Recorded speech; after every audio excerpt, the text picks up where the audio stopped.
Атмосфералык абаны коргоо бөлүмүнүн адистери тарабынан таштанды таштоочу полигондор жана от казан пайдаланган социалдык объектилерде текшерүү иштери жүрдү. Бул аракет жаратылыш ресурстары, экология жана техникалык көзөмөл министрлигинин тапшырмасына ылайык жүзөгө ашты. Анын негизинде жерлерде маалыматтык кампаниялар өткөрүлүп келүүдө. Бул жолу Сүлүктү шаарынын аймагында улантылды.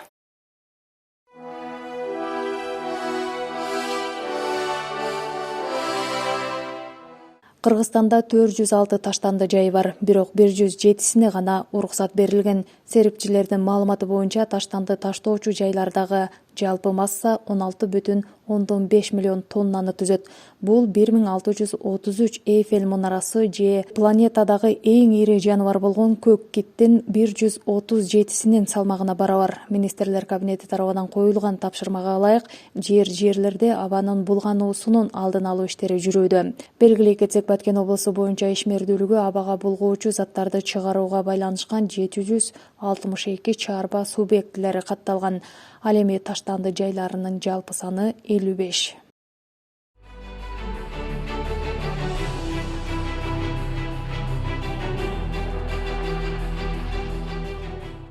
Таштанды атайын бөлүнүп берилген жерлерге төгүлүп коюлган шарттарга жооп бериши талап кылынат. Таштанды кээде сүрөө катары кайрадан иштетилет же жок кылынып көмүлөт. Негизинен айлана чөйрөнү булгоочу заттар таштанды болуп эсептелет. Андыктан атмосфералык абаны коргоо бөлүмүнүн адистери Сүлүктү шаарындагы таштанды таштоочу жайдын абалы менен таанышуу иштерин жүргүздү. Азыркы учурда турган таштанды жай ошо Сүлүктү жергесине жайгашкан таштанды жай.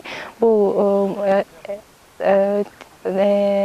айта кетчү нерсе, бул жакта бүт тиешелүү проекттери, документтери бар экен. Эң эле орчундуу маселе бул калктуу пунктка жакыныраак жайгашып калыптыр. Негизги ошо айлана чөйрөнү коргоо мыйзамдарынын талаптарына ылайык таштанды жайлары калктуу конуштардан 1000 метр алыстыкта жайгашыш керек.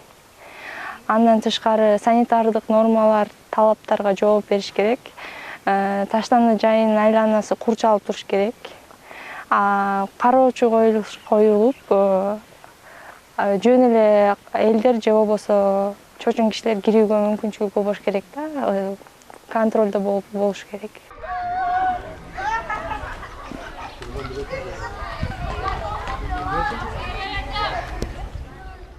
Мындан сырткары иш сапардын алкагында атмосфераны булгоочу заттарды чыгарууну азайтуу боюнча бир катар билим берүү мекемелеринин от казандары кароого алынды.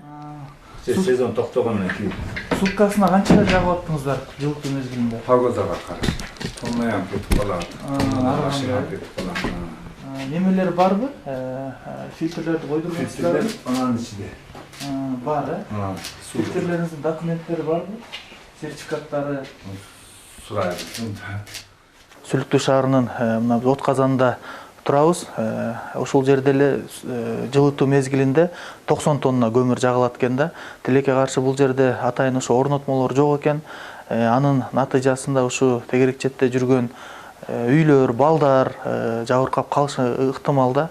Мына бүгүнкү күндө жетекчилигине түшүндүрүү иштерин жүргүздүк. Кесиптештер дагы өз убадаларын берип атышат, тиешелүү иштерди жүргүзүп, келе жаткан жылытуу мезгилине карата бул мүчүлүктөрдү жоюшат да. Мындан сырткары кошумчалай кетет элем, бул боюнча биздин министрликте абаны булгоочу, булгаган ишканаларга, ушундай субъектилерге мыйзамдар бузулса, атайын чаралар да көрүлгөн да, айыптык санкциялар каралган. Биз ушу алдын алуу, ушу санкцияларды эле эмес, штрафтык санкцияларды карабай, ушу алдын алуу, түшүндүрүү иштерин дагы көздөп атабыз да. Бул жерде экология тармагы биз менен тыгыз байланышта иш алып барып атат. Жыл сайын келип бизге тиешелүү жумуштарды айтып, ошо жумуштарды аткарып келе жатабыз. Бирок бүгүнкү күндө мына от казаныбызда фильтрибиз жок. Себеби дегенде бул фильтрди койгонго деле акча каражаты жетишсиздик болуп келгендиктен биз кое албай келе жатабыз. Мындан ары биз тиешелүү министрликтерге кайрылып, ошонун үстүндө иш алып барып, от казанга фильтрди койдурабыз. Күз-кыш мезгилине карата бизде даярдыктар башталган.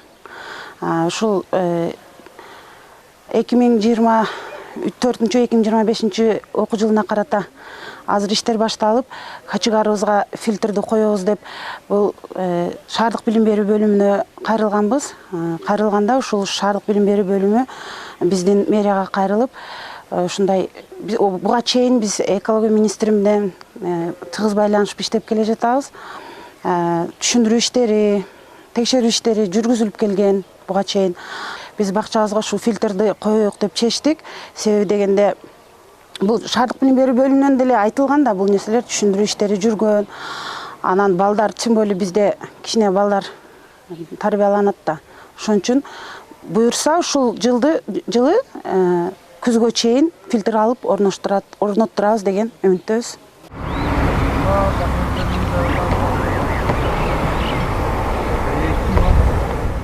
Белгилей кетсек, жалпы экологиялык абал боюнча Баткен облусунда маалыматтык түшүндүрүү иштери өткөрүлүп, жыйынтыгында 11 социалдык объекти 6 таштанды жайынын абалдары менен жеринен таанышылды. Бул иш-чара бардык аймактарда улантылат. Назгүл Абдрахманова, Бакыт Саетов, жаңылыктар.